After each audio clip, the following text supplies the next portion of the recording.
कल union budget आया था 1 फरवरी 2026 को संडे के दिन देश की फाइनेंस मिनिस्टर ने लोकसभा में पेश किया। तभी से कंपनी के स्टॉक फोकस में बना हुआ है।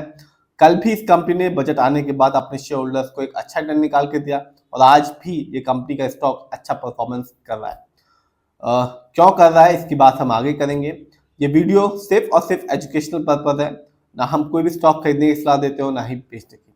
तो आज मैं बात करने वाला हूँ क्यूबिट के बारे में। ये कंपनी कॉन्डम को बनाती और बेचती है और जब से बजट आया है तब से ये कंपनी अपने शेयर होल्डर्स को रिटर्न निकाल के दे रही है और कंपनी लॉन्ग टर्म में भी स्पेशली 1 साल और 5 साल में अपने शेयर होल्डर्स को माला माल कर रही है। कल इस कंपनी ने इसलिए रिटर्न निकाल के दिया क्योंकि जो यूनियन बजट आया है उसमें ये घोषणा की गई है कि 2026-27 में स्वास्थ्य और परिवार कल्याण मंत्रालय को 1,06,530 करोड़ आवंटित किया गया है, जो कि 2025-26 की जो आवंटित धन था उसका 10% अधिक है, जिसकी वजह से कल भी इस कंपनी ने एक अच्छा रिटर्न निकाल के दिया और आज भी जब 9:30 बजे मार्केट चालू हुआ इस कंपनी ने अपने शेयर होल्डर्स को एक अच्छा रिटर्न निकाल के दिया। इतना ही नहीं, कंपनी ने अभी ही अपने Q3 के फाइनेंशियल्स को डिस्क्लोज किया है और वहां भी कंपनी का दमदार परफॉर्मेंस देखने को मिला है। और साथ ही साथ कंपनी ने यह भी अनाउंसमेंट किया है कि कंपनी आने वाले दिनों में अपने शेयर होल्डर्स को बोनस शेयर भी देगी। तो बात आज क्यूबिट के बारे में करेंगे। 9:30 बजे जब मार्केट चालू हुआ तो इस कंपनी का शेयर प्राइस था 417 रुपीज 30 पैसे का और आज इस कंपनी ने 2.80% का रिटर्न निकाल के दिया। क्यों दिया इसकी वजह मैं बता चुका हूं कि जो गवर्नमेंट है उसने यूनियन बजट में जो स्वास्थ्य और परिवार कल्याण मंत्रालय का जो अमाउंट होता है उसको बढ़ा दिया है और ये अमाउंट पिछले साल की तुलना में 10% अधिक है। और कंपनी का Q3 का रिजल्ट आया है वो भी दमदार है और कंपनी ने अनाउंस किया है कि कंपनी अपने शेयर होल्डर्स को बोनस शेयर भी देगी। बात करें लॉन्ग टर्म की, तो मैं हमेशा कहता हूं कि आप लॉन्ग टर्म किसी भी कंपनी के रिटर्न को देखें एटलीस्ट 1 साल से लेके 5 साल तक, तब भी अपना पैसा किसी भी कंपनी में लगाएं। बात करें इस कंपनी की तो ये सिर्फ और सिर्फ 1 साल में इस कंपनी ने अपने शेयर होल्डर्स को मालामाल करके दिखाया। इस कंपनी का जो रिटर्न था 1 साल में वो था 481% का, यानी आज से ठीक 1 साल पहले इस कंपनी का शेयर प्राइस था 75 रुपए 75 पैसे का, जो आज के दिन 417 रुपए 30 पैसे का। तो जिसने भी 1 साल पहले इस कंपनी में एक अच्छा मोटा अमाउंट लगाया होगा और 1 साल होल्ड किया होगा उसे इस कंपनी ने एक तगड़ा दमदार रिटर्न निकाल के दिया। इतना ही नहीं, इस 2020 से लेकर 2025 तक के रिटर्न को देखूं तो कंपनी ने अपने शेयर होल्डर्स को 3,655% का रिटर्न निकाल के दिया। यानी आज से ठीक 5 साल पहले 2020 में इस कंपनी का शेयर प्राइस था 10 रुपीज 58 पैसे का, जो आज के दिन है 417 रुपए 30 पैसे का। तो कंपनी कंटिन्यू अपने शेयर होल्डर्स को एक बेहतरीन रिटर्न निकाल के दे रही है, चाहे वो 1 साल हो चाहे वो 5 साल हो। कंपनी ने अपने शेयर होल्डर्स को बिल्कुल भी निराश नहीं किया और शेयर मार्केट यही बताता है कि लॉन्ग टर्म से ही आपको एक अच्छा बेनिफिट देखने को मिलेगा।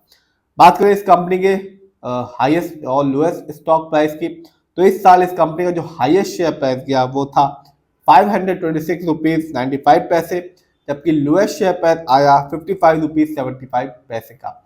और जो लेटेस्ट न्यूज या अपडेट यही है कि जो ये बजट आया है इसमें यह अनाउंसमेंट की गई है कि स्वास्थ्य और परिवार कल्याण मंत्रालय को 1,06,530 करोड़ आवंटित किए गए हैं, जो कि 2025-26 का लगभग 10% वृद्धि दिखाता है। इतना ही नहीं, कंपनी का Q3 का रिजल्ट भी दमदार है और कंपनी ने अनाउंस किया है कि कंपनी आने वाले दिनों में अपने शेयर होल्डर्स को बोनस शेयर भी देगी।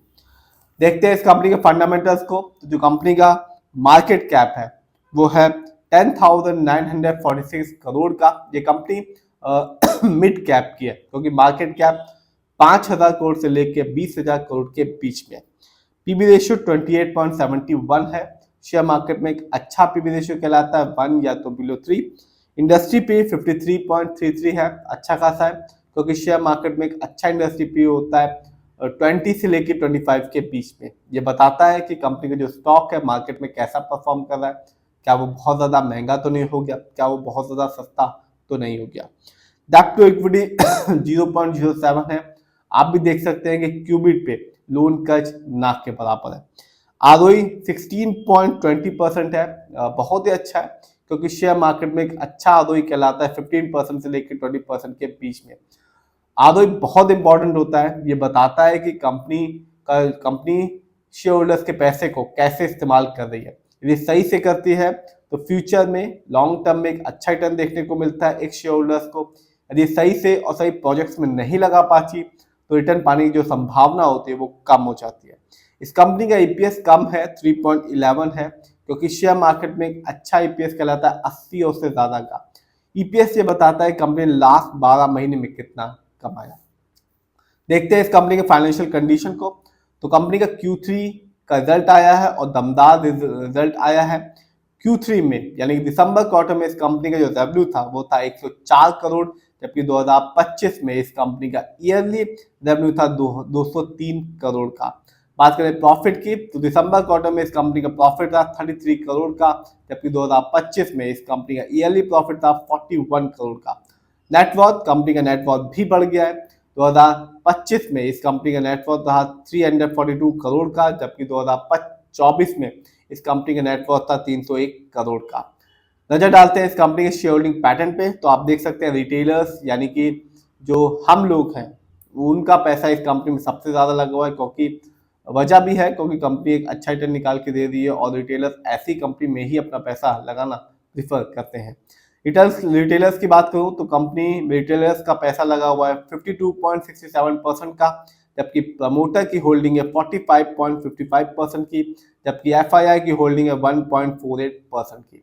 तो लेटेस्ट न्यूज या कह सकते हैं कि अपडेट यही है कि यूनियन बजट में इस कंपनी या इस सेक्टर के बारे में कहा गया है कि परिवार स्वास्थ्य और परिवार कल्याण मंत्रालय का जो अमाउंट होता है ईयरली वो 1,06,530 करोड़ है, जो कि पिछले साल की तुलना में 10% अधिक वृद्धि की गई है।